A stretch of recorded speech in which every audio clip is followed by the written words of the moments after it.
and Uh, get us live streaming. Here we go. Let's I'm not see. familiar with CSUDH. Okay. This is California State University, Dominguez Hills. It happens to be where I work full Oh, time okay. as a social media developer, web developer, video production, all around technologist, crazy person. And this is the Creative No. Photoshop Zoom meeting, right? Yes, but this particular meeting, I'm sponsoring it through my account, but this is for LA Web Professionals, which is a sanctioned Adobe user group. So welcome everybody. We're glad you guys are joining in. Glad to have you. Will they be having a raffle afterwards? Yes. Hmm? Yeah. I know what he's looking forward to. I love it. Doug, all your tickets are Anissa, entered in. well, I would love for next time. I would love to be able to announce it to my students so they can Absolutely. join us. Yeah, and Andrew Kramer, thank. It's so lovely meeting you in person. I always show your videos to my motion graphics students. Awesome. Wait, Yeah. my videos? Well, you have a website, don't you? The what is Oh, it? you might be thinking of Andrew Kramer. That's another Yeah. one of our Adobe affiliates. Oh, okay. Yes, that's right. That's right. Never mind. That's okay. He's a good guy too. We visit with Definitely him from spread the time to time. word to your students about this stuff. Yes, yes, yes, Yeah, I think you yes. mostly specialize in web, though, if I'm not if I'm correct, right, Daniel? Yeah, and but a lot of Photoshop and internet marketing and everything else. So maybe one day I can invite you to my class. Of course. That would be We wonderful. have I failed to mention Andrea Batz-Latson is also an instructor. She's over on the East Coast in Maryland, and she's also part of the educator community. She's an Adobe education leader along with Hannah. So I love that we have education community getting represented here. And in fact, here comes another one. Robin Schneider is also faculty with, I think, FITM, are doing Illustrator as well. So glad to see everybody coming in. Thank you for joining us this evening. Okay, let's see. And we are in gallery mode. Everybody's coming in. Hey, hon.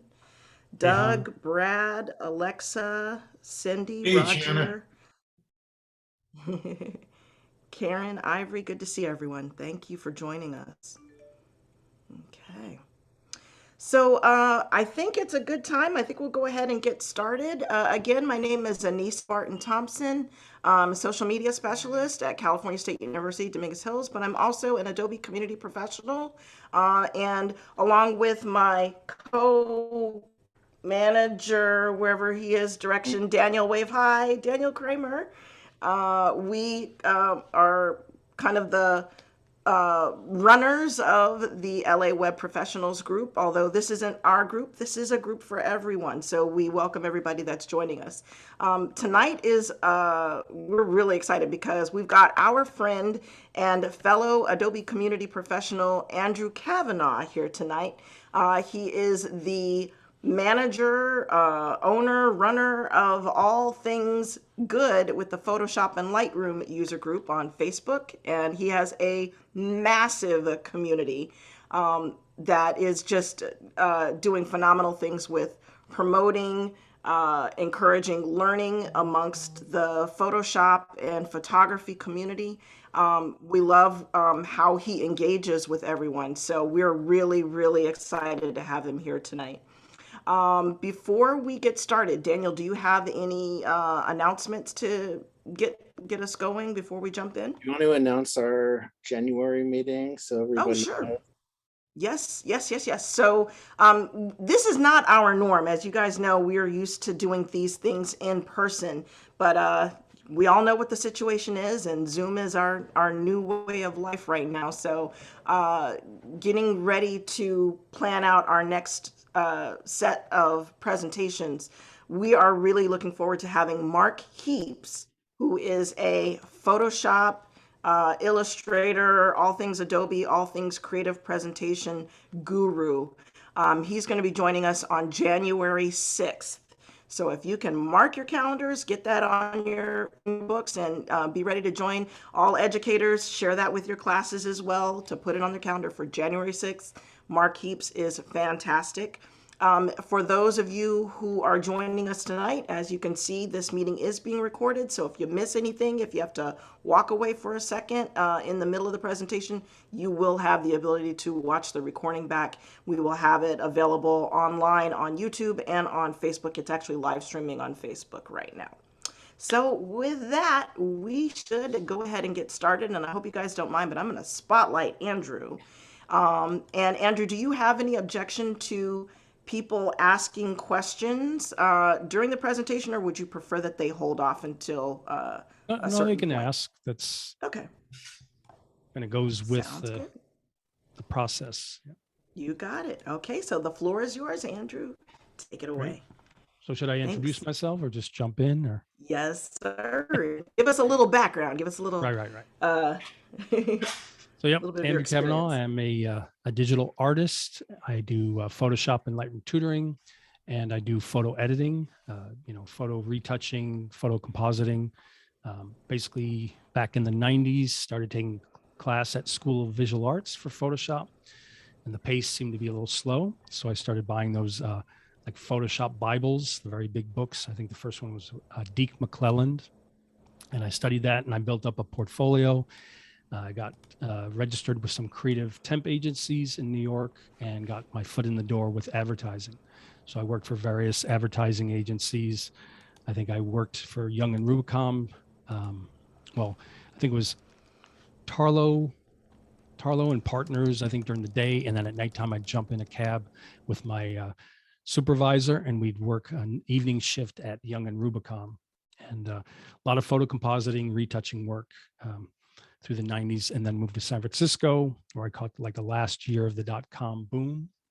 And then, but that was good to learn kind of a lot of image production kind of techniques. And then I moved to LA around 2003, I think it is now. So been here a while now, where I do various freelance tutoring and photo editing work, and work on my art, my digital art. Okay, so shall I begin? Absolutely. Okay, great. We're all set. And you can hear me And just fine, right? we can hear you pretty fine. You're a little low volume, but I think if you're right on your mic, you should be good to go. And I Okay, just how want to about remind now? everyone, Is that better? nice and clear. Okay. And just want to remind everybody, we use the chat, so feel free to open the chat panel at the bottom of your screen or in the upper right corner if you're on a mobile device. Ask questions, chime in, give feedback, whatever you'd like to do, and we'll be putting some notes in from time to time. And I think we're ready to go. Go for it, Andrew. Okay, great. Okay, so as you can see, I'm in Photoshop. I've got various images open. A lot of times the imagery that I work on is a mixture of my own photograph, as well as you can see by the titles of a lot of these different images. I use stock from Pexels. So that's PEXELS.com. And as an example, and I'm not sure what the range of skill is, so I'll try to show a good range from beginner to advanced. So if I was going to create a new document, you could go File, New. But as you can see on the right here in the menu, that's also Command N, which I tend to like to use. And then there's a bunch of different kind of presets. So I tend to try to make my images at least 12 inches by 12 inches, and then I can always resize them down for, say, Facebook or Instagram. But I have found out that working at 2048 by 2048 is a good size, which I believe it's now set here because I've used it so many different times. So when I just click that, it is set to 2048 by 2048 on the right with 300 pixels per inch resolution, set to the RGB color mode, and the color profile is sRGB, which tends to be the most utilized color profile now, not only for the web, but even for print houses. A lot of time when I'm working on clients' work, they still want to keep the color profile kind of focused to sRGB. So up here, I could just, title it anything. So I call it art, hit enter, return, and I just have a new document. And then to bring over an image, I go to this image. There's two ways of doing that. The one way is with the move tool. You go to the middle of your image, holding the shift key, you can click and drag, and it drags it over into the new document. And the one way that I tend to utilize most is in the layers panel, where it says background. I just click on that, holding the shift key, and drag it to the middle. And then once I do that, I tend to shut the stock image or the photo that I have open. So here we are in the new doc. If I hit the F key, then I get a neutral gray background. And that's the way that I like to work, where my canvas is set to that. So I'm not distracted by all the other different images that are open. In general, if I was going to make this image larger, in this case, I'll probably make it smaller, but if I was gonna make it larger, I would right click and convert it to a smart object. When I convert it to a smart object, you see this little icon in the bottom right. So when I do a Command T to transform, and I'm on a Mac, so I do Command, but I'll try to do both PC keyboard shortcuts as well. Command T for transform on a Mac, Control T on a PC. And then I tend to do a Command 0 or Control 0 on a PC. So I can then see the bounding box. Holding the Option key on a Mac, Alt on a PC, I can pull it in to resize. So like I said, in this case, I'm resizing a little bit smaller, which I didn't necessarily need to create a smart object. But in this case, I did that if I was going to also make it larger. When you create a smart object, it tends to keep all the original information. And so when you resize something, it gets less pixelated. Okay. And then because I'm going to be doing like a photo montage, I will right click again and I will rasterize the layer because I don't want any restrictions on that layer. Okay, so I hit F again, and then I'm going over to this image. And this will be a good image to also preview. Hopefully they'll be working, some of the new selection tools. So whenever I'm going to knock out the background from something, I tend to do a Command J, which makes a new layer, duplicate a layer. And then now if you go down to like the fourth tool down to the object selection tool, you'll then notice in the options bar, and a good way of working too is whenever you are using the tools is to always look up at the top for the options bar to see what the options are for that particular tool. So in this case, when I choose the object selection tool with the latest version of Photoshop, Photoshop 2022, you'll see that it now has an object finder. And then if you click on this kind of refresh dial, it's kind of reading your image. I believe it's using Adobe Sensei, the artificial intelligence. And then just by hovering, not even clicking, but hovering, it now does this highlight. And then if I click, it then selects the image for me. So there's a new kind of artificial intelligence that is focusing on the image, separating it from the background. So once I do that, I can then make sure that I'm right click and then I feather the edge. So I do use a, for something that's realistic, I might just use a 1 pixel radius for the feathering. The higher you go, the softer the edges. So 1 pixel for something like this. And then if it was something like clouds, I might use like a 12 or a 14. So it has a soft edge.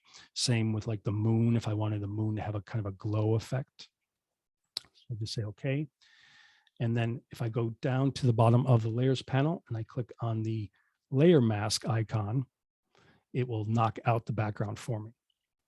And so you can see the preview in the top right here of the layers panel.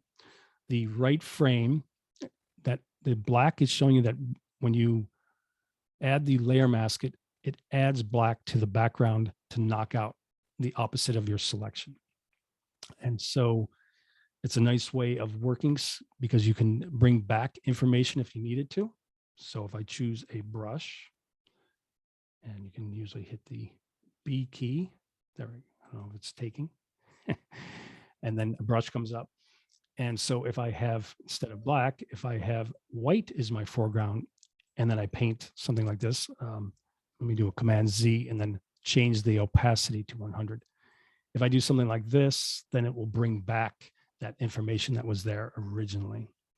So if I go up to the layer mask and I hold down the Shift key, it turns it off temporarily. And if I hold down the Option key, Alt on a PC, you see what the mask is doing. Black is knocking out, white is preserving the subject. So Option click again.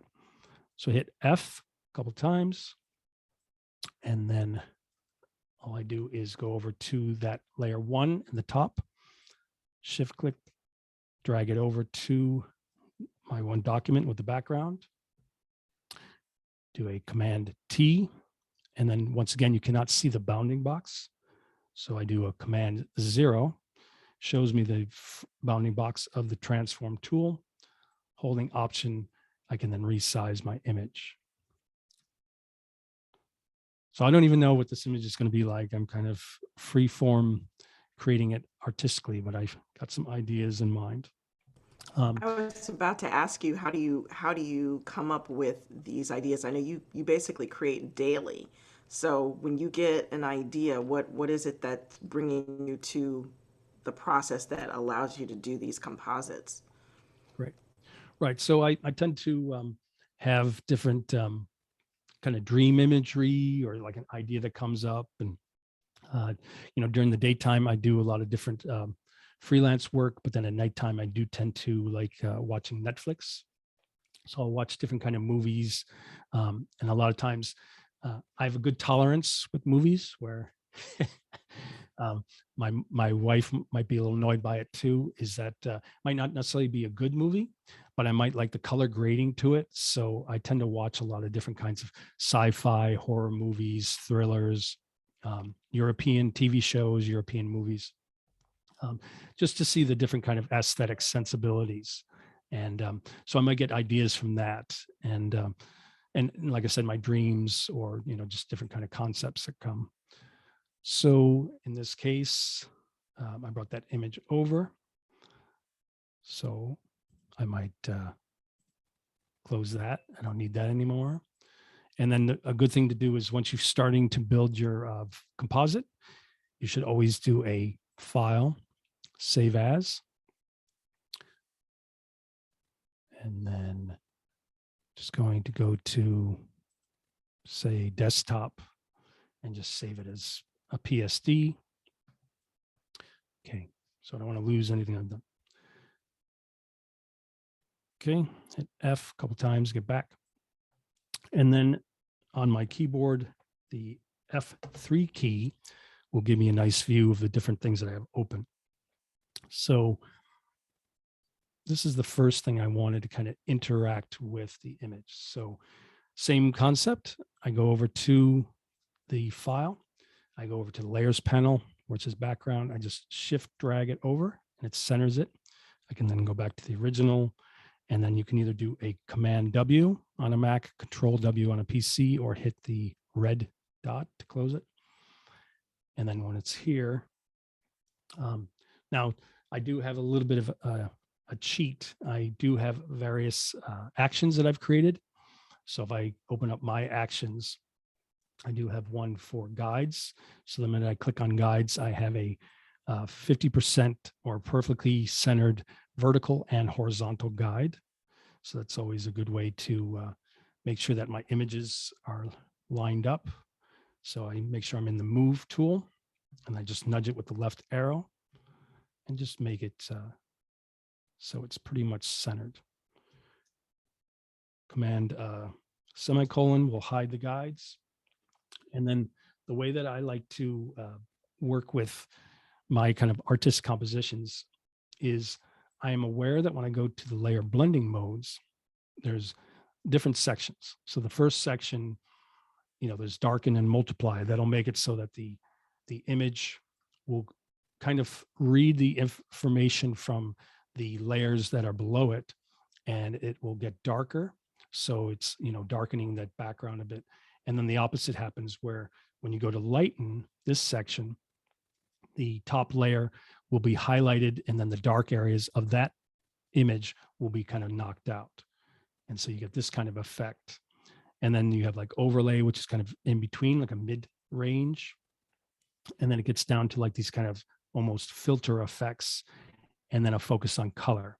So you'll take on the different color of saturation or color from the top layer. What I like to do is choosing the move tool. I'll then hold the shift plus key, and then it'll cycle through for me. So I can just focus visually on the image, and just, I'm waiting for, what looks good to me. So I like something like that, where it might have a mixture of the two worlds. And so I see a bit of the original bridge with the kind of forest, and then I see this kind of tunnel diagram or geometric shape coming through. And then I tend to like to turn on and off my layers a lot to just kind of see how it's interreacting. And then I'll look at the image and I'll say that I like certain parts of it, but other parts are distracting. So I tend to click on the Add Layer Mask button at the bottom, which gives you a fresh new layer mask. I switch the foreground color to black, choose my brush, and I use the left or right bracket keys to get a larger or smaller brush. So left is smaller, right is larger. And then once again, like I said, whenever you choose a tool, it's always best to look up at the options bar. And in this case, it says that my opacity is set to 100, which is like the strength of the brush. So I'll keep it to that. And then as I paint, you'll see that it's bringing some more of the image that's behind it and getting rid of that kind of stripe that's going down the middle. So I see that. And then, so as I paint, it's bringing back more of this kind of sculpture face and getting rid of any other remnants that might be around. And then I see that there was like a little bit of a line at the bottom, so I'm cleaning that up as well. Just want to bring that out.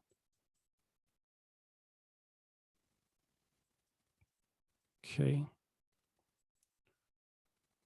And then Command S, I save as I go.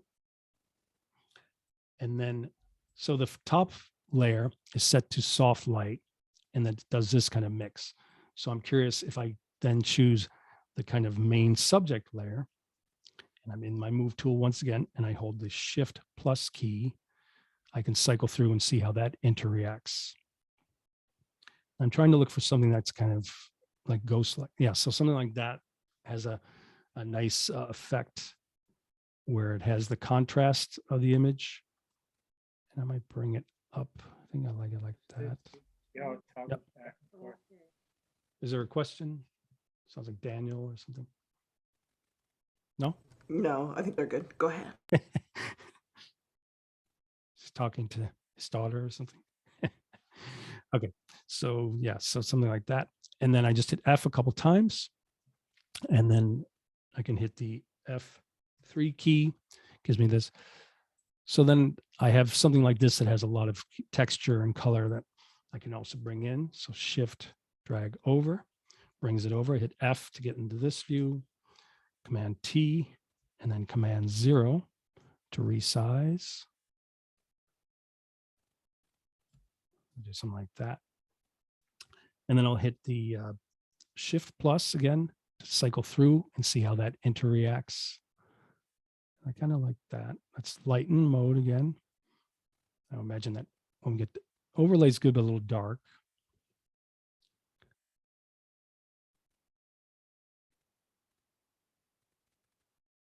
I kind of like that one.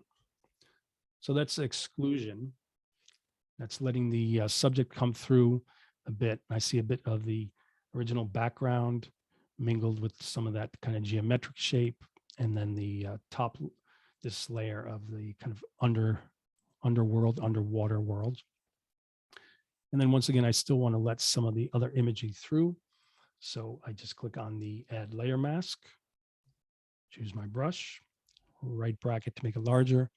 And in this case, I want it to be more subtle. kind of a medium blend. So when I choose my brush, I look up at the top.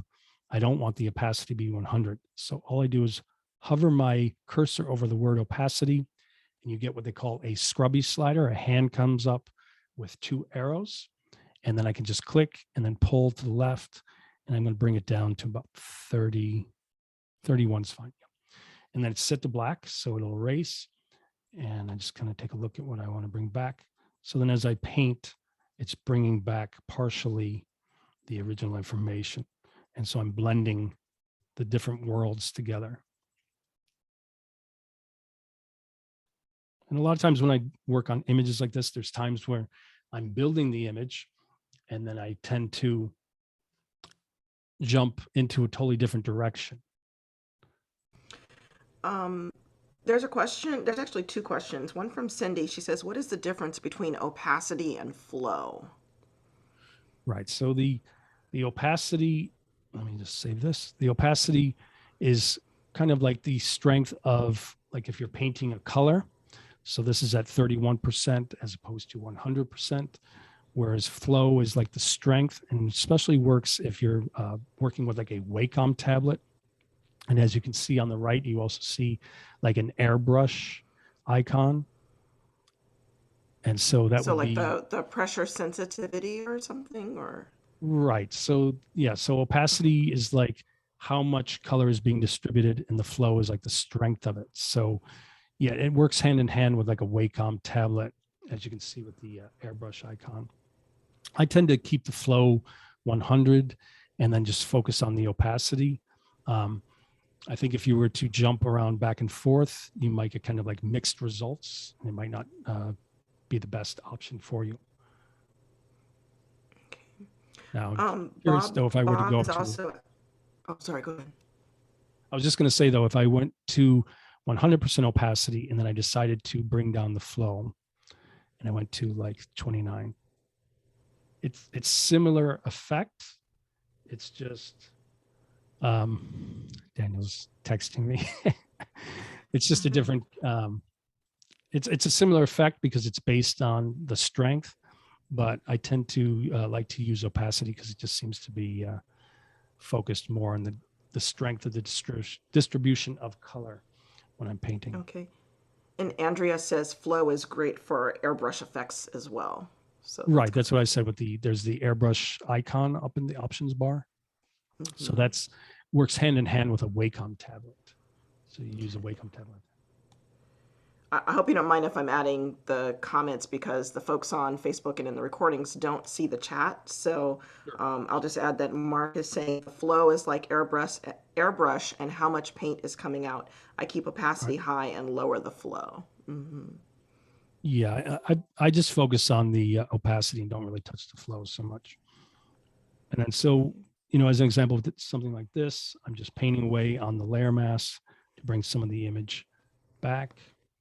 And then I would go over to the opacity and then with the scrubby slider, bring it down even lower to like 17, and then kind of let some of the image come through the middle area that's already kind of blown out. Get rid of that area, keep it dark. Cool. Okay. Kim wants to know, when choosing images to combine, do you have to choose photos with the same lighting, like in the same lighting area?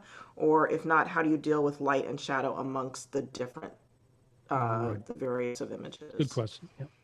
So yeah, when it comes to like if you're doing a realistic composite, it is wise to choose different photos that do have the same kind of direction of light, because you want that to line up and work with that. One thing that people do tend to do, and I have set up in my actions, is I have a whole section for dodge and burn. So I can click on and create like as an example, a dodge and burn layer, which creates this medium gray, and it's set to soft light. And then if I hit D for default for the black and white foreground and background colors, I can then hover over my image. And this is just a basic version of that, but I can hover over my image, bring the opacity up to like 28 to 30, maybe 31. And then if it's set to black as the foreground color, when I paint here, maybe I'll bring this down over the, yeah, over the main subject. When I paint with black, you see that it darkens that area. So that's a way that you can kind of cheat when the lighting is not perfect. So you can, dodging and burning is a way that you can kind of sculpt your image and sculpt the focus of the light of it. And it's a way that you can also kind of add and take away light to certain areas if you don't have the proper lighting from the get-go. So as an example, if I hit X and white becomes my foreground color, I can go back and bring up the highlights of these different areas, which kind of brings out the dynamics of the image, makes it a little bit more 3D or sculptural. So Now, when you as an pulled example, up your actions list, those are all actions that you have created through your various workflows, correct? yes. So throughout the years, so it's a mixture of, like you'll see it's a duplicate and then it says art 12 by 12, 2048 by 2048 pixels. So it's a mixture of presets that I have or actions that I've made that will create new document sizes for creating art, also converting to different color profiles, adding a quick layer mask, even though it's so easy to just click on the layer mask icon. And then, I tend to watch a lot of different seminars, and I've been to webinars. So throughout the years, I learned better ways of doing things. So instead of clicking on, say, an adjustment layer to convert something to black and white, I saw a webinar with Blake Rudis, who was talking about using a gradient map as a way to create a black and white. So I created a black and white gradient map for myself to convert things to black and white. And then I have simple ones for flatten when I'm creating a duplicate and I want to flatten it after a certain amount of work. Like I said before, I have one for guides that gives me kind of a perfect centered horizontal and vertical guide. I also have one that says clear guides. So if I'm working on something and I don't really need that anymore, I just click that and it goes away instead of having to go up to the different sub menus. And so, yeah, that's what a lot of this is for, is so I don't have to go up to menus and sub menus. I can pretty much just click on a simple button and it takes me to the function that I want. And Andrea says, love those color coded organized actions. Yep. And some of them are just very Exactly. basic. Some are basic, like rotating, flipping horizontal. And then when I work on retouching jobs, I have one where I click and let's see.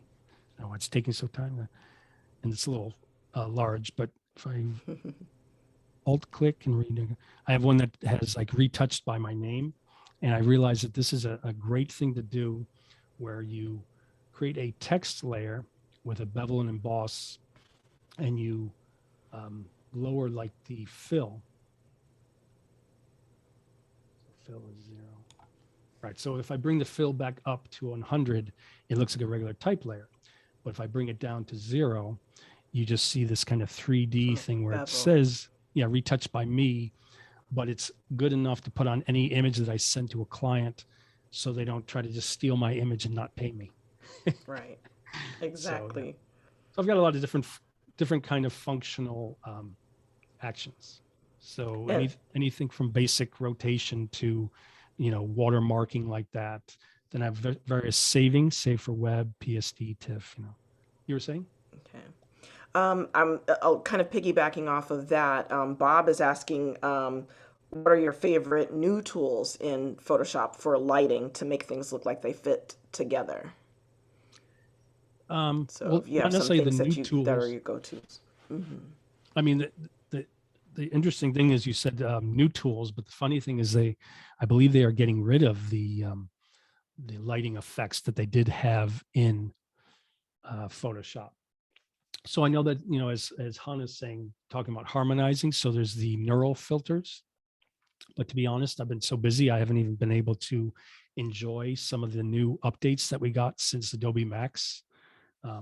So for me, in terms of lighting, I tend to work on like a dodge and burn layer like this, where I'll paint darks and highlights to kind of sculpt the light on my subject and focus or make it integrated between, say, different lighting sources. Hope that helps. So at this point, I just wanted to kind of show what I would tend to do. Right. So I think it's Ellie. Ellie is asking, is the quick selection tool that I use to isolate the sculpture head only available in Photoshop 2022? I can't find it in the 2021 version. Yes. So when it comes to the object, it's called the object selection tool. That is a new function, the object finder. But if I can open up, let's see, not sure what the name was though. Nope, that's not it. Should have kept that one open. No, I think it's the first one, open recent. No. Okay, open recent. No, that's not that one. Trying to find the original of this, but I guess what I can do is, since this is since it's a layer mask, I can always right click, go to the layer itself. I can say duplicate layer, and I'll just say document new. Is someone speaking? Okay. And then when I go here, I go over to the layer mask, I drag it down to the trash, and I'm going to say delete. So here we are basically back to the original. So with Photoshop 2022, when you go to the object selection tool and you double check your options up in the options bar, and you see that it has object finders checked, and you click on that refresh cycle. When you hover, you do get that blue. If you are not in the latest version, if you're in Photoshop 2021, object selection tool would be more like you would hover and pull down like a rectangle, and it would try to find that shape and select it pretty well on its own. And then you also have, of course, the quick selection tool, where it's more like a brush, and then you just kind of click and drag, and it's set to auto add. So as you keep pulling down, drawing new brush strokes, it adds to it.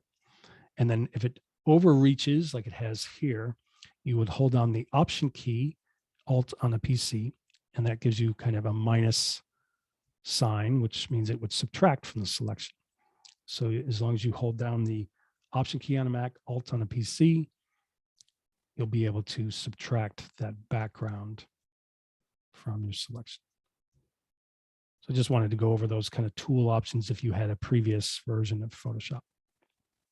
Now, one way of checking my selections that I use a lot, and I think Teresa Jackson said it was old school, but I've been using it since it came out, and I love it. It's always been a very good way to check how clean my selections are. Whenever I make a selection, be it anything from the rectangular or elliptical marquee with the lasso tool, or the polygonal lasso tool, or the various object selection, quick selection, or magic wand, I always check. And Andrea says she loves old school, so do I. So what I do is, at the bottom of your toolbar, if you click on this, rectangle with a circle in the middle, you'll get the options for quick mask. And what I always do is I change it from masked areas to selected areas, so I can see a preview of my selected areas. And the great thing about this tool is, when you're working, if say it was a red car, red Corvette, you could click here. If it was set to red, so if it was set to red, you could click here and then change it to any other color. So in this case, the image is basically white or beige.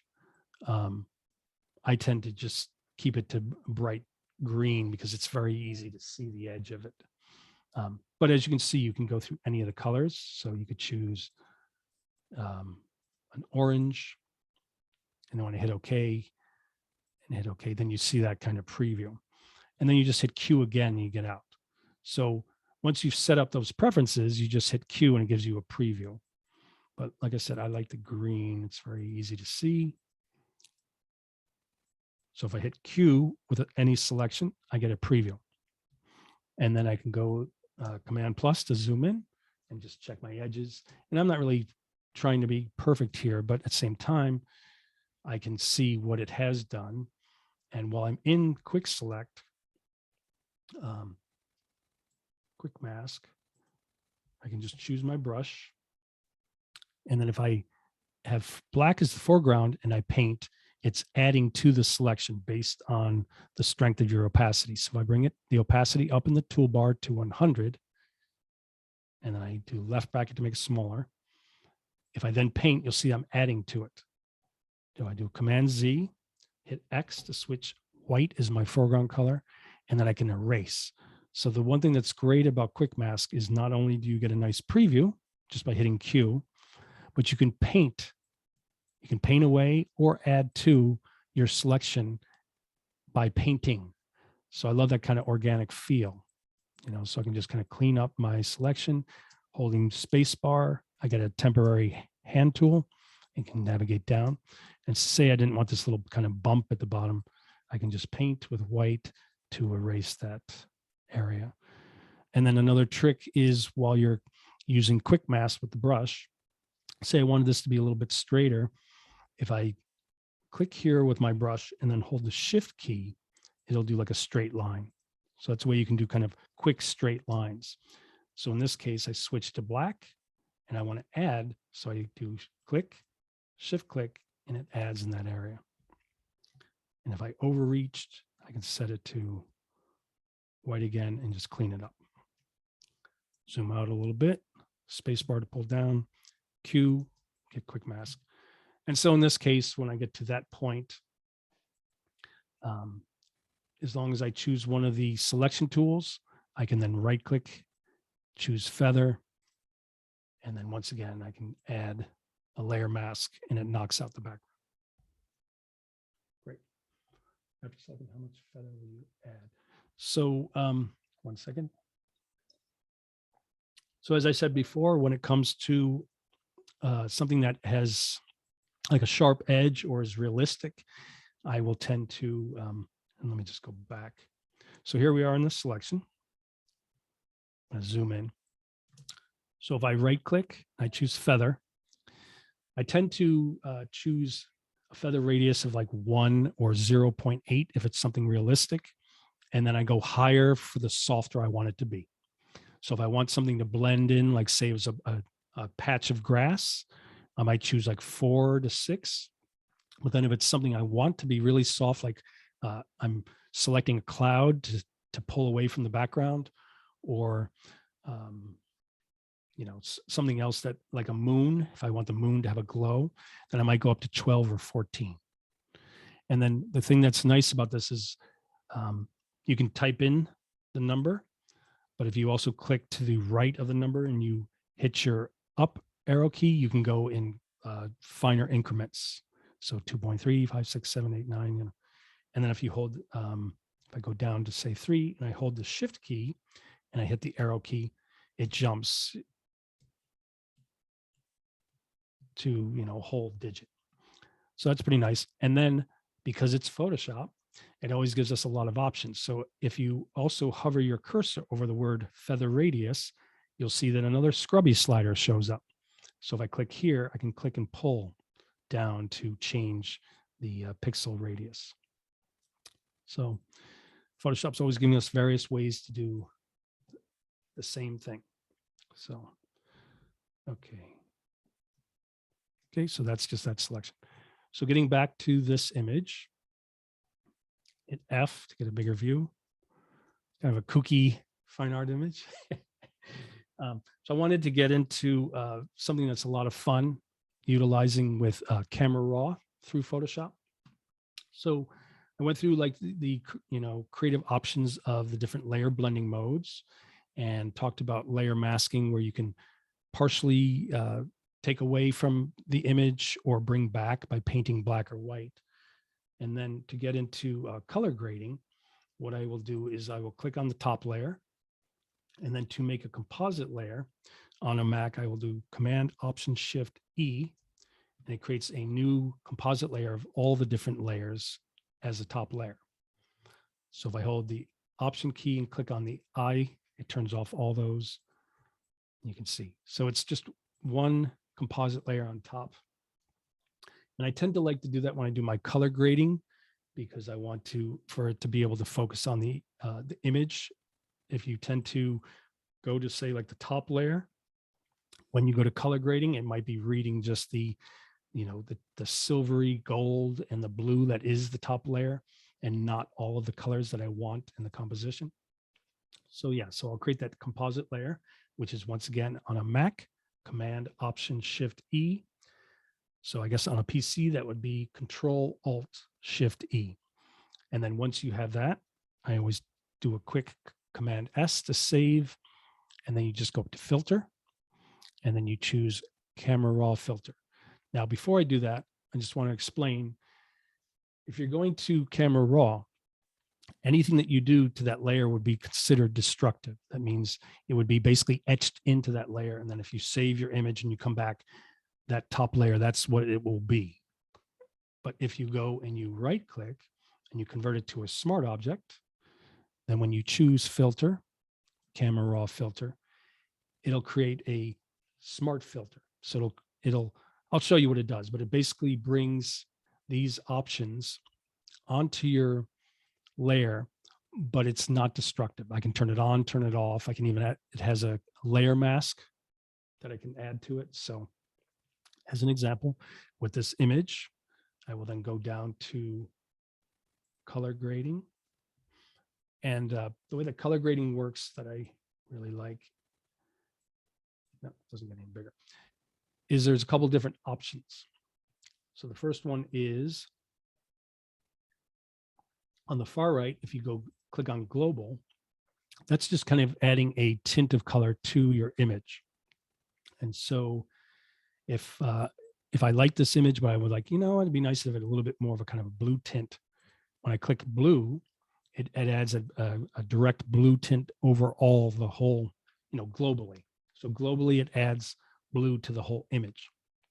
And the thing I love about this new color grading is that there's two ways of working. One is once you've created that point, you can just click on that point, and as you go more towards the middle, you have less of the color. So that's 0 of that blue. And then as I go further out, it's more dense. So the saturation goes all the way up to 100. And as you can see, the slider moves underneath. So it's showing you that if I didn't want to do it directly, I could just move the slider itself, which then moves that circle above as well. So you have two ways of doing it. You can move the saturation slider left or right, or if you prefer, you can just set a point and then move that towards the middle to make it less, or towards the edge to make it higher saturation. And then of course, you're not limited to that color. You can make it, more greenish, orangish, more red or magenta. And if I thought that was too strong, I just go from that point towards the middle and decrease it. So I can add a little bit of that. But for the sake of showing you what color grading does, I wanted to show you the other variations. So if you go to the first icon, they call it three-way, you get the midtones, your shadows, and your highlights. It's nice to have them all here, but I like the fact that they also give you the option of being able to click on shadows, midtones, or highlights independently. So if I look at this image and I said, I like this image, but it would be nice if I could make the darker areas kind of a purplish blue, and maybe the highlights a little bit of a yellowish orange. So I could either do that directly here, or I could just say, okay, shadows, let's make that purplish blue. So there it is, purplish blue. And then once again, I can click on the point, and as I pull it in, it's less strong. Or if I go back, kind of make it 100% saturation. In this case, I think I'll go to like 70. So as a kind of nice range to it, 66, I guess. And then I wanted to tweak the highlights. So if I go to the highlights, I was reading Hannah's comment, but I think she was talking about feathering. So with the highlights, I can then choose, like I said, a orangish or a yellow, maybe more oranges. And then I can, once again, click that point, pull to bring down the saturation a bit. And then the thing that I love about the fact that I made this a smart object first is when I hit OK and I jump back from Camera Raw to Photoshop, you'll see that because I created a smart object first, it now has a built-in smart filter. If I go to the eyeball icon to the left of it, I can turn it off so I can see before, which is kind of very greenish yellow palette.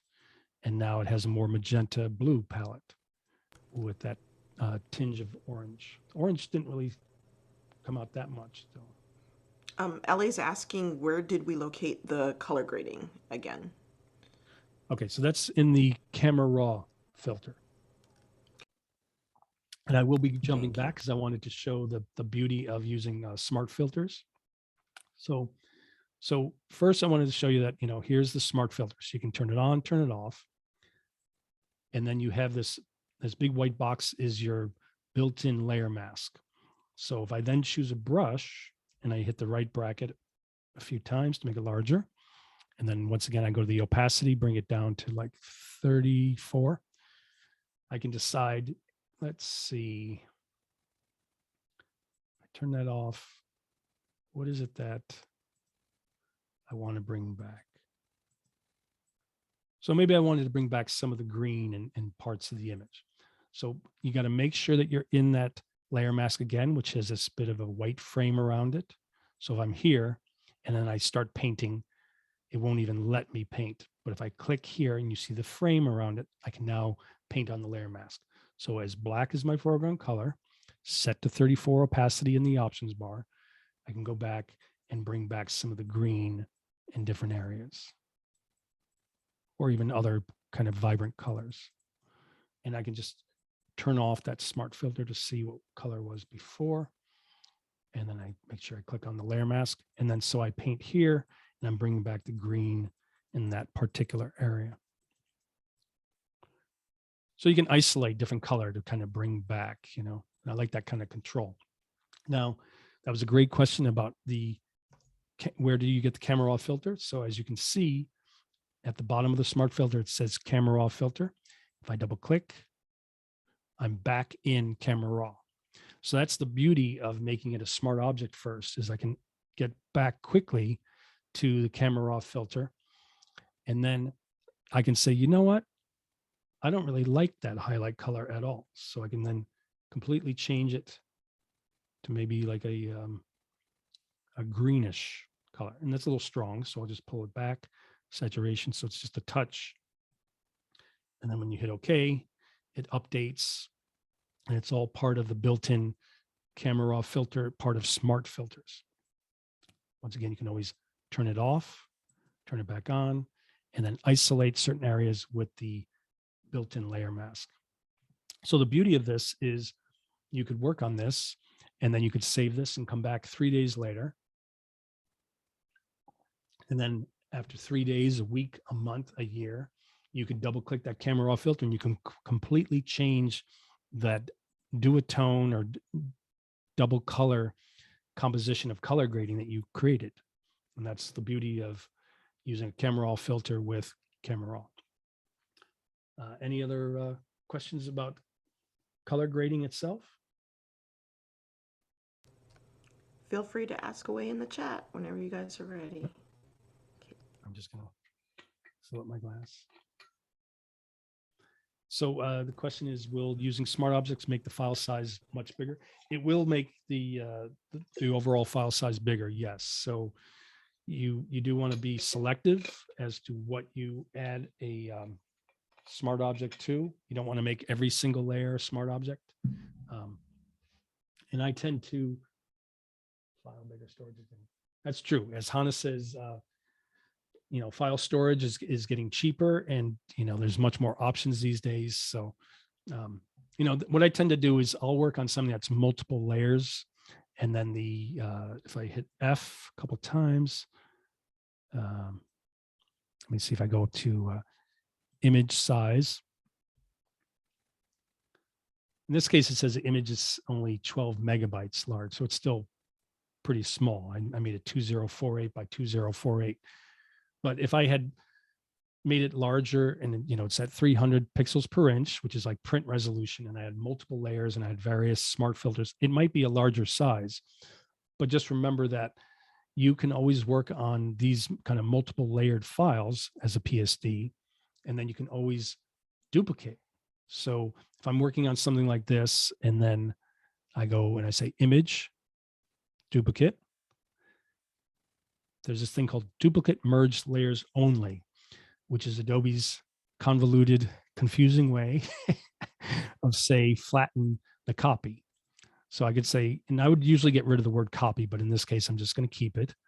I check duplicate merge layers only, I hit OK, and then there you can see it says background. That means it's a flattened image. So all the layers go away in this duplicated file. And if I go up to the window menu, you can see that, you know, there's the original art.psd as well as some of the stock images. So the art copy is just a flattened version. So I wouldn't get too concerned about, you know, file size unless, you know, it's a 500 layered file, then it might be like 2-3 gigabyte large, depending on its original dimensions. But as I'm showing you here, you can always make a duplicate version and then save that. And then you could even work on that. So when you get to this point, I could even create a new one layer. I could say convert to smart object, hit F so we don't see the other thing. And then in this case, I've already had colors, so I might want to kind of just work on, you know, adding curves to it or something. So I'll go to camera raw filter. Now here's something that confuses people, and this is a helpful tip. If you've been working in Photoshop and you go to filter camera raw filter, next time you go with, say, a new image or, you know, even something that you want to change, when you go up to filter, you see camera raw filter at the top, and then you see camera raw filter down in the kind of top middle. If you go to the top middle, you're going into camera raw filter fresh. So that means you're going in as if it's new, and then you can choose what to do to that image. If you choose this top one, it will be applying the last used camera raw filter settings. So just be wary of that, that you almost never want to use this unless you want that exact same settings. So filter, camera raw filter down at the middle area. And then here I am in camera raw. I zoom out a little bit. And then, so in this case, I could once again add more color, but just to show you, the thing I love about camera raw is it's like its own application inside Photoshop. So besides, say, color grading, under the basic slider, you have like exposure, contrast. You can fix your blown out shadows, lighten up, or you can fix your blown out highlights by going negative. You can also lighten up your shadows and your blacks. You can add sharpening, like with texture or clarity. And then if you wanted to, you can get very detailed in terms of, say, tonal correction. So I can use the curve here, and I can set a point and just kind of pull up to lighten the midtones, go to my darks, pull down. So I'm kind of adding a little contrast to it. No, it's not keeping the point here. That's a bug. Okay, here. So yeah, here, if I go to, instead of this view, the parametric curve, I went to the edit the point curve, then I can place an exact point. So here I can kind of bump up the midtones, make it lighter, go to the highlights, give that a little bit of bump, and then go down to the darks, pull that down to even make it darker if I want for contrast. And then one thing that I really love about Camera Raw, and I believe it's in other different panels in Photoshop, is if you're working in any panel and you see this icon where it looks like a circle with a cursor, a crosshair, all you do is click on that, and then you can go into your image. So without me even knowing where that tonal range is, this is your darks, your midtones, and your highlights, I can just go directly to my image and I can say, you know what, I want to bump up the highlights of the top of this kind of stone figure's head. So if I click here, once I click, there's a little diagram with a black circle on the left, white circle on the right, or grayish white circle on the right, showing me that if I go to the right, I'm making it lighter. And if I click and pull to the left, I'm making that a bit darker. But just be aware that it also distorts the curve. So where I am in this image, I pretty much want to just make it a little bit lighter anyways, so it's not going to distort it too much. Obviously, if you go too far, it distorts and pixelates, but I just want to do a little bit of that change.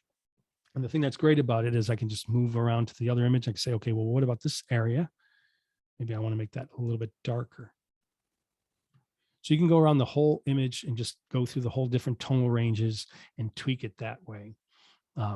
Just be aware that if you go a little extreme, you're going to make some kind of strange curves over here, and you will get distortion to your pixels.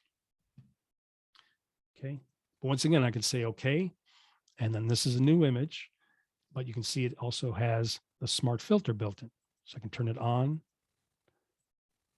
turn it off, turn it on. It has a layer mask, so I could erase parts of it. And then once again, I could save this, come back a week later, double click where it says camera raw filter, and I'm back to that exact curve. And I could say, you know what, I think I overdid it. I'm going to click on this point, bring it down just a little bit, and then hit OK. So that's the beautiful thing about smart objects and utilizing smart filters.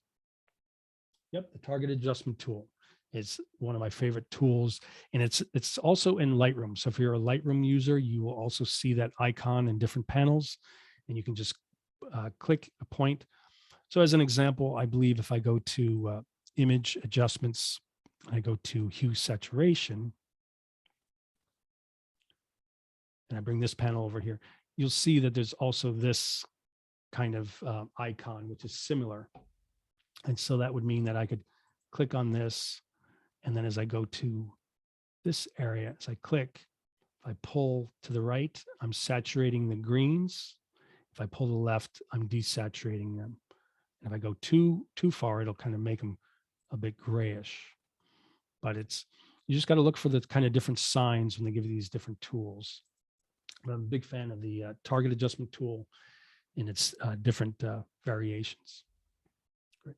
Any questions? So far, so good. So we're at top of the 7 o'clock hour. Top of the hour. We usually, yeah, the top of the hour. Sounds like a radio DJ thing. Do we want to take a quick 10-minute break and then jump back in, give everybody a minute to stretch their legs? How much more time do you need, Andrew? Yeah, I mean, I think that's pretty much the range. So I mean, so let's just have Andrew finish everything, and then we'll do the raffle. We don't need a break. Sounds good. Okay. Okay. So we'll go ahead and wrap it up. Right. Yeah. So I mean, that was the general range of working on this. Right. So Hannah was asking how late is the meeting as well. So yeah, that's just a general range of different things that I'll do when I'm working on a kind of fine art or creative Photoshop composite. Yeah, Hannah wants to eat the snacks now. So yeah, so as you can see in the layers panel, there's various layers. And so if I was then going to put this on Facebook or Instagram, for me, I just go to my actions and I can click on duplicate. And I also can add a function key. So as you can see here, or maybe you can't see because it's so detailed or zoomed in, is F13. But as I showed you before briefly, if I go up to image, I can say duplicate, and then I can click on, and then like I said, the word copy pops up and you can just highlight that and make it anything. So what I tend to do is, I could call it, Facebook if I was putting it on Facebook, or just call it art in this case. And then there it is. And when you look over in the layers panel, you see it says background. So it's flattened now. And then there's a couple of things I will do. So first is when I make a duplicate like this, I might go up and then I do have an action for it, but in this case, I might just say image duplicate. And then for Instagram, I will put like a hyphen and then type in Instagram. Instagram. And so with the first one, I will first make sure that I'm set to sRGB. And so a good way of doing that is going up to edit, convert to profile. This pops up. And in my case, I was aware that it's probably going to that needed to be that color profile to go to, say, Facebook or Instagram. So it is already defaulted to sRGB. But if you did not do that and it was, say, Adobe RGB or even ProPhoto RGB because you opened it from, say, Lightroom, you just go down to destination space, click the triangle on the right, and that's where you can choose sRGB in this case. But as you can see, there's Adobe RGB 1998 and various ones. I wish there was a way that you could personalize this so you could only have like the 5 to 10 that you use and get rid of all the ones that I'm never going to use, you know? It's a I pretty think long list. it involves digging into your custom settings, finding those profiles, and literally deleting or moving the files out of It's the a lot of folder. work, right? Yeah, yeah. Be nice to be able to just, turn them off, and then you check the ones you want, like the 4 or 5, There Whatever, might be a plug-in for it. That's true. That's true too. Yeah. Yeah. Who knows, maybe nowadays. But it's pretty much, sRGB, and then I would hit OK, and that sets it to the sRGB color profile. And then image size. And then I'm set to pixels. So this is already set to what I would put on Facebook. So 2048 is a good width. In this case, it's a squared image. So it's 2048 by 2048. And then I know there's debate about resolution. So a lot of people believe that when you're working on something for Facebook or Instagram or the web, you need to change the resolution. But the funny thing is this: if I go to the resolution, which says 300, I make it 72. But I go back and make the width to what it was, 2048. 2048 by 2048 at 72 is still 12 megabytes up top. So it doesn't matter if you kept it at 300 and made it 2048. It's 12 megabytes. So you're really just concerned with the pixel dimensions. So the pixel dimensions is something that you need to be aware of. That's what counts. That's the kind of integrity of your image for like the web. Obviously, you don't want to have a 72 pixels per inch resolution that is like 2 inches by 2 inches at 72, and you're taking it to a print house. But even so, when you go to image size, you will see that the image size will tell you how big it is. So you always want to look for, say, megabytes for like best quality for print. So if you see a K, in this case, 60.8K, you know it's way too low for print quality. So let's just go back. If I hold down the Option key, I get a reset button. So I go back to 2048 by 2048. I just say, okay, I am where I am. I've already set it to sRGB. And then my preferred way of saving is File, Export, Export As. So when you do that, you get a nice new window that pops up. You can even do 2-up view. On the left, it says JPEG, your dimensions 2048 by 2048, and that tells you what size it'll be, 420, when it's set to the settings on the top right. Format is JPEG, quality is good. Now, if I wanted to see, okay, if I set it to great, I can then see down here, it says it's a 3.4 megabyte file at 2048 with great. And then if I click this one and change it from quality good to excellent, I can see that it's 1.4 megabytes. So it's 2 megabytes smaller. And yet, if I were to zoom in, and I can't really see because the zoom control is over my You zoom. can click on the zoom control, click on the 3 dots, and just drag it up out of the way. Okay, good. There you I go. didn't want to like close that and stop sharing. Okay, Right, so right. if I hit the plus at the bottom of this export as window, I can zoom in a bit. And the great thing is when you zoom in and then you pull with the space bar, you'll see that the best quality, or great as they call it, the great quality on the left is really not much different from setting it to excellent. So if you know that you have to conserve file size, you could just choose excellent. And so in this case, I would just say preview. It brings me back to the excellent quality option and shows me it's 1.4 megabytes on the left. And then I just hit export and then save it to my desktop as an example. In this case, I'm just going to cancel it out. So therefore, if I'm saving for Instagram, I already have it set to color profile sRGB. I just go to image size, make sure it's pixels, and then that's 1080. So 1080 by 1080. And then I always set it to bicubic sharpen, and I can kind of zoom in a little bit. Now, what I tend to do though is, I don't want to get too far into that because it seems like it's Hannah wants her snacks and it's time for the raffle. But I do have a action that when I do resize, I then will go back and click on the high pass sharpen. And so for like something for Instagram, the radius will be 3.6. I then can turn it on, turn it off. And if I think it's sharpened too much, like some of the details too much, I just pull down the opacity, which is like the strength, down to like around 20.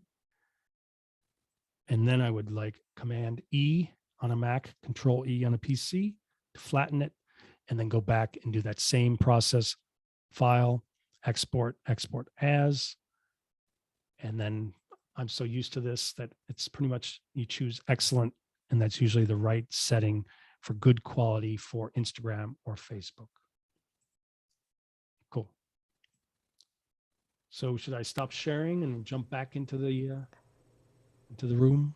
Well, let's just double check. Does anybody have any last questions about what was shown this evening? I thought it was an excellent demonstration of how to do this. I'm actually kind of curious if you had to go look through your full collection of everything that you've done over these last few years, through all the changes of Photoshop and all the Adobe tools, what would you say are like some of your favorite processes or favorite things that you're utilizing Photoshop for? Is it the editing? Is it the compositing? Is it touch-up work? What is your favorite thing? So yeah, I didn't really have time or focus to get into the neural filters, which is what Hannah was kind of talking about a bit. But there's some pretty cool neural filters, which are a lot of the Adobe Sensei artificial intelligence that will change your image for you, and you can change the coloring, and you can I believe you can create like a smile, or you can change the age of a person, like in a portrait. Those are pretty cool. But like I said earlier, my favorite change is that color grading. Color grading I think it used to be sliders or even kind of very limited. And then they created those circular diagrams. And I just love the ease of use. And it just seems perfect for like a visual artist. You can click on the circle of color, choose, and then kind of move it in or out. Of course, you have the sliders right underneath, but it's just kind of great to be able to work that both ways. And I love the fact that, I'm not sure if people know, but when you go to filter, camera raw filter inside Photoshop, that's literally the same processing engine that you'll see like in Lightroom Classic. Lightroom. Mm-hmm. Yeah. So you'll see a lot of the same exact tools. So the same color grading is in both platforms. Alex and Patrice both have a couple of quick questions. They're just asking you to review again, how do you use the high pass to improve the sharpness? And again, what is the difference between Object Finder and Select Subject? Okay. So yeah, okay. So if you don't have my actions, which you most likely don't, you would have to do this step by step. But it's pretty easy. Just the high pass sharpen. When I click on it, all it does is it creates a like a neutral gray layer. So you would say edit, fill, and choose 50% gray. And then you choose the high pass filter, and then I set it to the radius of 3.6 as a default. And then when it changes the color, the layer blending mode to overlay, that's where it kind of knocks away the gray and you see the effect. So when it's set to overlay, like if I go back to like normal, you'll see it's kind of grayish because it's the gray layer with a 45% opacity. So set to overlay, it knocks out the gray and you just see the kind of sharpened kind of quality it gives. But the thing I'm looking for when I use it is I turn it on and I turn it off. And if I think some of the detailed areas are too sharp, too bright, then I go up to the opacity and with the scrubby slider, I pull it down to around 20, 21, turn the eye on and off and see if it got a little bit of a sharpen, but not too much that it might be kind of, pixelating or distorting. And then when I like it, I do a Command E to merge down and then I'll save it. And then there was a question about Object Finder and Select Subject. So yeah, so if I have a, let me go back to this one again. Command D, zoom in, hit F key. So we're in that. Move that down. Okay. I think you might have muted yourself. Hi. Let's see. Oh, there you go. Okay. Okay. We Great. can hear you. Okay, cool. Okay, so here I am in this just as the example. If I go to, where is it? I go to Object Selection Tool, which is the first one, and it has like this kind of cursor with a square. Once I choose that, in the options bar up top, I see that there, as long as you are in Photoshop 2022, you'll see the Object Finder option and it's checked. And then you have this kind of refresh thing. So if I click the refresh, it's like telling Photoshop to read my image once again, to read it with the AI. And so it's doing that. And then when I hover, without even clicking, just hovering, I get this blue highlighted kind of mask overlay to show me what it's going to do if I click. So if I do click and move my cursor away, it did a pretty good job at isolating the subject from the background. And then from there, I can right click, choose like a 1 pixel feather, and then click on the layer mask icon and knock the background out. The thing that's kind of freaky about it is even after you've added a layer mask, it's still giving you that kind of highlighted preview of the mask because you're still in the object selection tool. Now, if I do Command Z and I get out, and I do Command D to deselect, if I right click and choose Quick Selection Tool, then I can just click and drag and keep clicking and dragging to select my subject. And then Option click to erase the background, right? So the first is an automatic and AI driven, and the second is a manual process. That's right. Okay. But I do believe they were also asking about select subjects. So once again, if you're in any of these tools, so if I'm in the first tool, the object selection, you do see the button for select subject. If I'm also in the quick selection tool, you still see the same button. So if I click on select subject, it does the same type of thing. It's still reading your image for you and trying to isolate your subject from the background. Now, once again, the thing that we love about Photoshop is so many options to do the same thing. If you go over, and I already have it open, but if you go to your properties panel, and in general, if you ever need any panel, you go to Window, and there are all your panels. So if you open up Photoshop and your layers panel was missing, you would just go to Window, Layers. So in this case, I go to Window, Properties, and there's the Properties panel. And you'll notice that also under Quick Actions, and if it's collapsed, just click on the triangle, has two options. Select Subject. So if I click that, it's the same function again, isolates the subject from the background.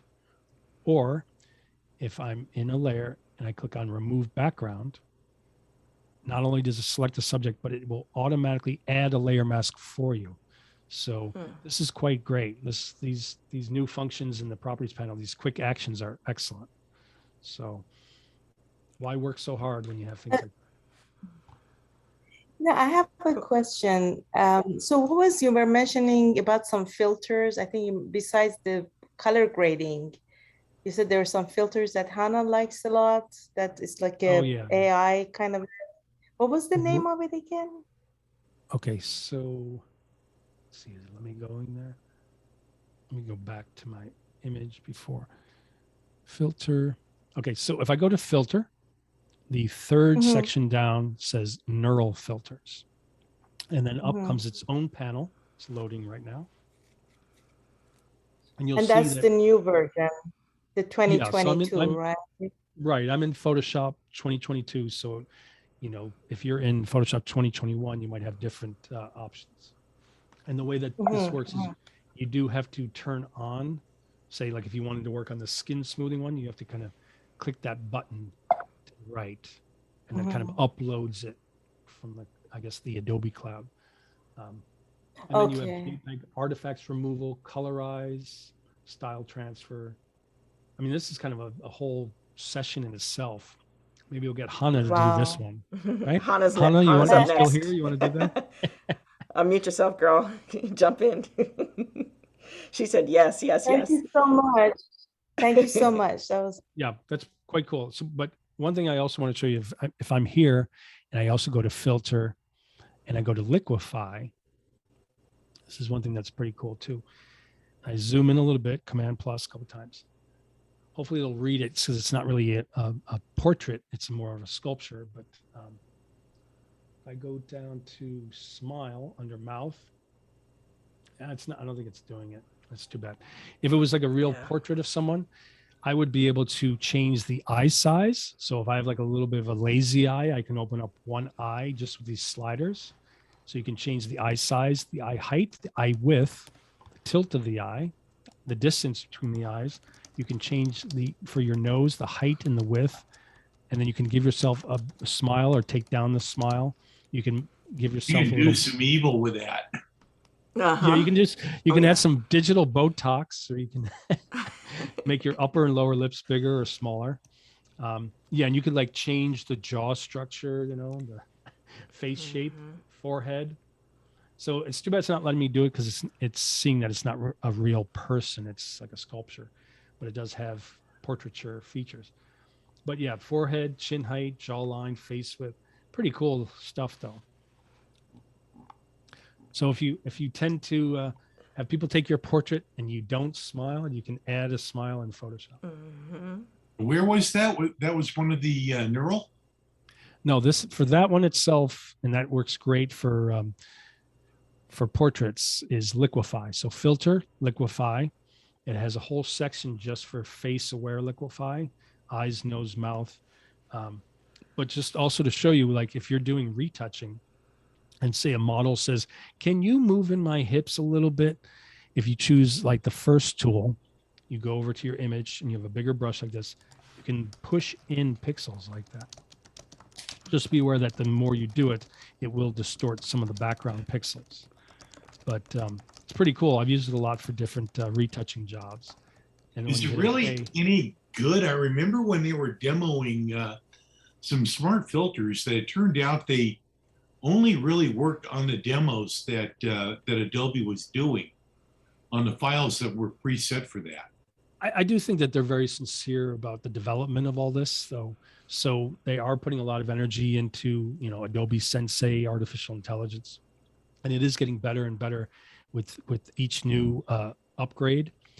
And I do think that, like, you know, in the beginning it might have been, to be honest, a little awkward, and then in time it is getting pretty exact. And I do think that when you use some of these, you know, selection tools like for select subject, it is now reading hair a lot better than it used to in its first stages or its first implementation of it. So Right. Even along those lines, I think, let's see, Carl was asking how well do those selection tools work with a subject that doesn't have such clear edges like tree branches or hair? I think it okay, so works again, I was great. reading Andrea's. How, Oh, yeah. Carl says, how well do those selection tools work with a subject that doesn't have such clear edges like tree branches or Right. hair? Exactly. So Yeah. tree branches or hair, it is obviously more difficult, and that's where you'd have to go in and let's see if I do select subject. You know, this is obviously very clear, but close that. If I then choose like one of the, you know, selection tools, I then see that there's like select subject, select and mask. So the first step might get you there 80% to 90% of the way if it's a difficult selection, such as hair or tree branches. And then with a selection tool selected, you would go up to your options bar and you'd have to click on select and mask. And that's where, you know, you could say high quality preview. I don't know if you necessarily need that, but that's where you'd have to kind of tweak these settings to go in and like paint to kind of bring more detail or select more of the hair or the tree branches. That's kind of like another whole session in itself. But yeah, select. I get out of that. That select and mask is how you would kind of take it into the next zone. And then I did see a comment from Andrea. No, Yeah. when it comes to those tools, I don't think you need to have the subject selected. Like if I have this selected now and I go up to filter liquefy, I don't think it's going to let me. Yeah, see, it's not going to let me do anything to the face, like the eyes or the mouth. I can't give it a smile because it's not reading it as a real human being. Okay, and then what are the tools? I That have a like, question. yep. I see a bunch of questions popping up. Yeah, sure. Yeah. Go ahead, Ellie. Yeah, so I'm trying to use the tool that you were just mentioning, and every time I do it, it asks me to download, to download it, and when I do download it, it quits. So does it mean that my system is not capable of maybe it needs a lot more memory or something? I'm on a MacBook Pro, but Right. it's crashed like 3 times already. Like I can't bypass, I go and I click it and I download it and then it quits. I So, think one thing that you might have to tweak is under the Scratch this. preferences, under mm-hmm, technology previews. mm-hmm, mm-hmm.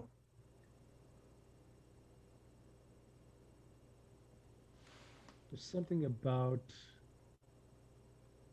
not product improvement, but maybe under enhanced controls. No, but there was something where you can turn off like the GPU. Oh, okay. So I it's the know where it is in preference. Premiere Pro, but not in Photoshop. Yeah. Performance. Oh, here it is. Performance.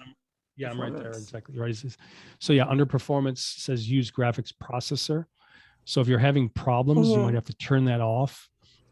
Obviously, make Got sure it. you're on the most updated version of Photoshop, and then you might have to do a test of turning off use graphics processor, hitting OK, quitting Photoshop, and then relaunching it, and then seeing if you can access the neural filters or upload them easier. But yeah, it's an issue with that for sure. It shouldn't be like crashing your Photoshop. One of the other these things neural that we filters, usually say in the Adobe forums is we highly recommend when someone has technical issues with the software to sign out of Creative Cloud, restart the computer, That sign too. back in, and then make sure you're running updated. And it usually does come back a little bit stronger. Yeah, a lot of So, the kind of like restarting works, restarting Photoshop, restarting Creative Cloud. That could help. right.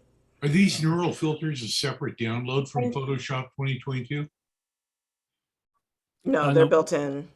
yeah, built in. Well, on 21, it asked me to download them. So that could be the problem, maybe, because it's showing up, but when I go and click on it, it says, okay, you download it, and there is another set that it's on beta at the bottom. So I think Right. maybe it's because I'm on the older version, maybe. Yeah, but Ellie, we've got the campus subscription. You are more than welcome to go ahead and try that update and see if it works. Oh, Yeah. absolutely, yeah. I'm waiting for the end of the semester so nothing disastrous happens when you're out there. Amen. But one thing to be aware of, is, when I just went to filter neural filters and opened this up. I haven't even turned on Smart Portrait, but if you look over in the top right, it says Smart Portrait. This filter processes image data in the cloud. So what's happening is it's sort of like it's interacting with Adobe and getting information from the cloud coming back to you. And so, yes, if you don't have enough, GPU power, you might have issues. So just be aware that, I think basically older Macs or PCs and not having enough memory or a strong GPU, you could have problems with this whole kind of neural filters. That's true. Do you anticipate that being an issue on a 4 gigahertz 2015 iMac? 2015. I think it should be good. But in general, what you might have to do is do some search. You might have to do a search and says, Look type for the that. Adobe specs. Right. Would the 2015, PC be compatible with the neural filters? And then it might have a link that you go to and it gives you more information. And it might have some suggestions of what you need to do. So it might say, yes, you need to go to preferences and turn off under performance, turn off use graphics processor. And in other cases, it might tell you to make sure that's on. So that's why it's always good to kind of search and see how it relates to your setup. And I did see Charles asked, I have some old Kodachrome images.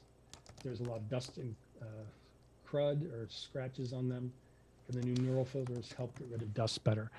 I'm not sure if I saw that neural filters. I know that they do have one called skin smoothing. So if I turn on skin smoothing, the AI reads it. And then if I pull the smoothest slider to the right, it cleans it up a little bit. But what is style transfer? But before I get to that, I just wanted to kind of answer that question is I myself, if I'm working on something, and this is not a great example of that, but if I see this as dust and scratches, I'm a bigger fan of going to filter, noise, and then you can do despeckle or dust and scratches. Just be aware that basically what these filters are doing is just blurring your image though. So you obviously want to have a duplicated layer above your image. So let me just do that. So what I do is I create a new duplicate layer above, and then I might go to filter, noise, dust and scratches. And then as I move the radius up, you can see it's literally blurring the image. That's what it does, right? So if I hold down and pull to the right, it's making it a little bit blur. So if I turn off the eye, it's also kind of lightening it a bit too, which is interesting. But what I could do is I could say, okay, this is the top layer. I add a layer mask, I choose my brush. I make sure my opacity is set to about 30 and black is my foreground color. I turn on, turn off my image. And then I say, okay, well, what needs to come back? And I go back and I just paint back the detailed areas, left bracket to make my brush smaller. And so I might bring back certain areas and let other areas that I wanted to clean up the dust and scratches remain. So I'm just going to like highlighted areas, nose, eyes, eyebrows, hair areas, if this was a person with hair. The main thing is that. So yeah, I didn't want to get too far. Well, let's do the raffle now. Right. Sure. Right. Sure. I didn't want to get too far off, but I wanted to answer something. Well, what is that style transfer? Let's answer that question right after we do the raffle. We'll stay online for a little bit more. We just want to give everybody an opportunity before it gets a little bit too late. But in general, I hope that was good, the presentation. Excellent. Yes. Thank It you. was great. So Thank you so much. the first spin is going to be for your Creative Cloud. And then the second prize after that will be for 15 free Adobe stock images. Oh, cool. Okay, so you ready? Get it. Shoot. Who gets to click? What's going on? I see some names repeated. That's not good. Doug's name is like Uh, 6 times. Well, I bought extra tickets. Okay. Thank you. That makes sense. That makes sense. Good. Doug, Congratulations, Doug. Good job, Nice. Doug. Woo woo. Doug, I need you to send me a private message on this chat with the email address you want it set to, and I'll set this up right now. And you should hear from them within 2 weeks. Attention to who? Send a private message to me on the chat on here. Yeah, I'm trying to figure out how to. I'll help Chat. you with that. Okay. Actually, should be a Daniel, chat send thing. him a private, and then when he sees it, when he responds to you, it'll be private. Okay, now, You ready for the next one? okay, let's do the next one.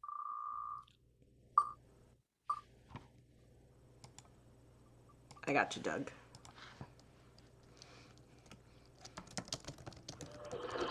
Ivory.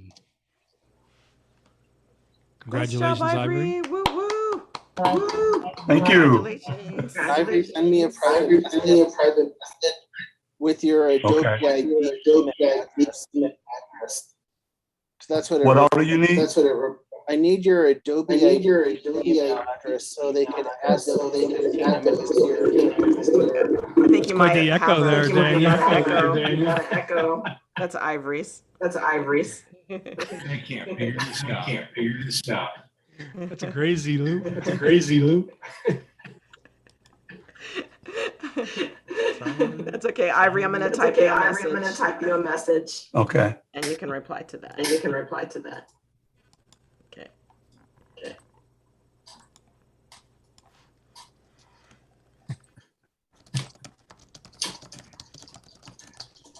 Right. Okay.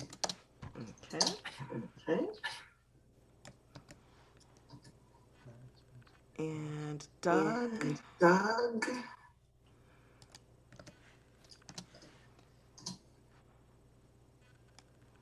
Okay, Daniel, are you all done? Yeah. Okay. Yeah. No more echoes. Oh, That was come on I Ivory's. wanted to hear. Darn. It's like, that's better than helium. Creating our own like DJ booth here, you know? hmm Okay. Okay. Doug, you're fine. You can go ahead and just, in that direct message, just type back with your email address. And let's see, Alex is asking, when will the next meeting be? Right now, we have a meeting scheduled for January 6th with Mark Heaps, and he will be doing another Photoshop presentation, but he's got a whole amazing workflow, and we love watching Mark present. Mark is absolutely amazing as well, so be He's sure a to put that in your Max calendar. presenter too, right? Yeah, he's a Max Master, come to think of it. Yeah. Yeah, well deserved. Yeah. Yes, very much so. Let's see. Got you, Doug. We got you. Ivory, we're just waiting for your response as well. Daniel, do you have any more on the raffle, or are you all good? All good. Just those prizes today. Okay. Nice. And Like you sent me Doug and Ivory's emails. I got it. Here, send it. I'm filling it out right now. Okay. Oh, okay. And So someone then- was asking about the am I Yes. still sharing my screen? You can You still see Photoshop? share. Okay, do you see Photoshop? Okay, so You're not talking about sharing these? yet. Okay, Yeah, it hasn't started yet. okay. Everyone, feel free to unmute if you have any last questions or want to see any other short demos or anything along those lines. We're at the back end of the presentation now, so. I had a question. Sure. One of the things that you were illuminating me about was talking about old and new cloud, and you got me finding that I'm on 21 and not 22. So all that you were talking about was new to me. Do I have to update that manually, or Can you help me to understand what's going on? Right. So if you go to you have the Creative Cloud icon in the top right of your desktop. Okay. Okay. So you'd click on that, and then the panel pops out. Uh-huh. And then what I always tell people is you'll see on the left, it says all apps and then updates. If you click on updates and then you go to the top right and you do check for updates, that is the best way to see the most updated Adobe apps. And So then it does doesn't, check for updates. so and it then doesn't send you a signal, send you a message or update automatically? And this, I think it's like highlighted, right? It's highlighted. You can set your Creative Cloud apps to automatically update, but if you have had, I don't know about anybody else, but I know I've had points in time where a particular update was not well done, and I wanted to not take that chance. Like Ellie was giving as an example, she didn't want to take any chances up until a certain point where she knew she'd be more flexible. So she kept the previous version and let an update run that would install a completely different instance, and that's perfectly acceptable as long as you've got the hard disk space and the RAM to run them. That will work on your system. So Great, thank you. I learned that lesson the hard way. yeah. Never change versions in the middle of a project. Right. Oh, Painful, lost painful province lesson. helicopters that way. Right. Ellie's like totally thumbs up. Right. And then a few people were asking about the tools that look like the multicolored infinity symbols. Right. So, I showed you about color grading through the Camera Raw filter. So that's the way that you can, through, utilizing Photoshop, or if you're in Lightroom, you can access the color grading functions. But there are people who sell different products similar to that. And so those that you saw were the infinite color panel. And I do have like a link. In fact, if you follow me on Facebook and send me a message, so Andrew Kavanagh on Facebook, and I also run the Photoshop and Lightroom group. If you follow me, send me a message, say I'm interested in those infinite color panel. There is a Black Friday discount coming out next week. So I should be getting new information on Monday. I will then create a newsletter that I put out every year for Black Friday.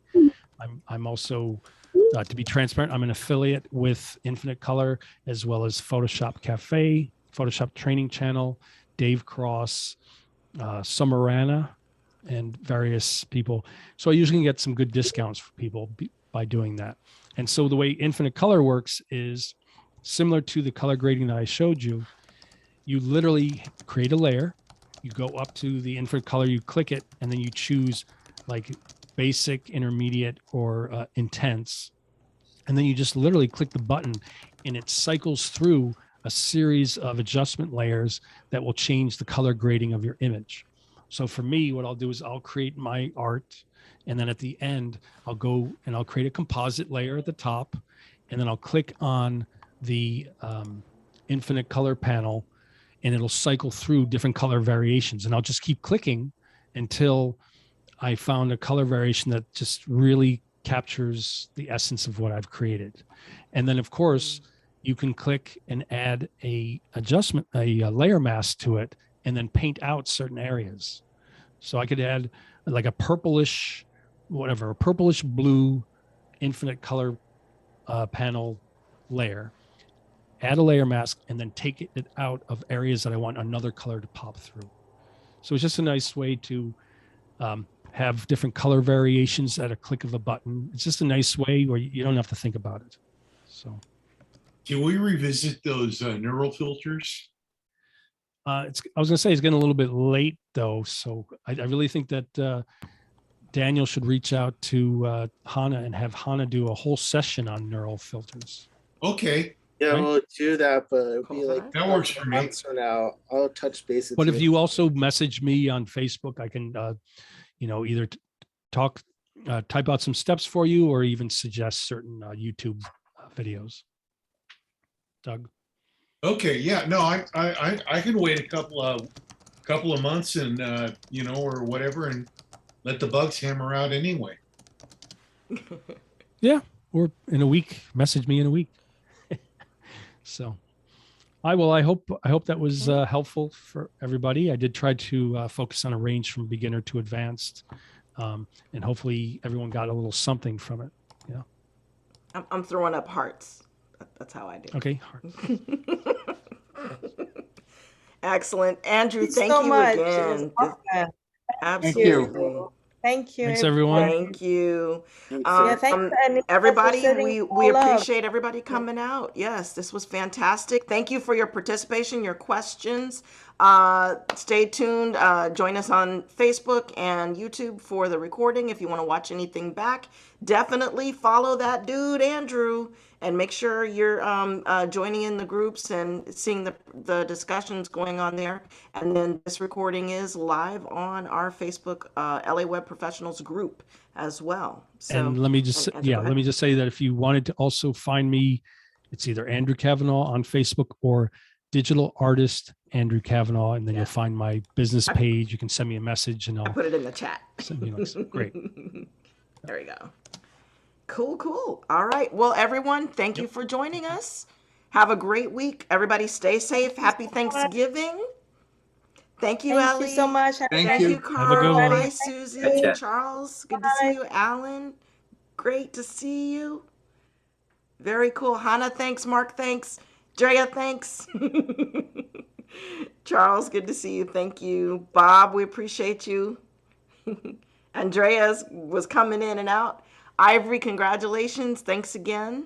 And I Doug, should say, even though excellent. I should have said it before, but Hannah is Jen, thank you. doing a live on Friday with my group.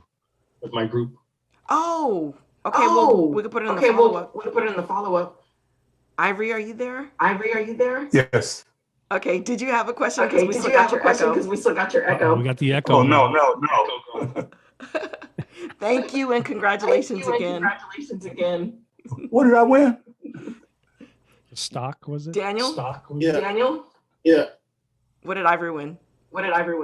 15 stock. Oh, Very okay. cool. Very cool. Thank you. Thank you. All right. Drea, are you still there? Yes, ma'am. You still on the east? I forgot she's a night owl. I forgot. Thank you, everybody. And once you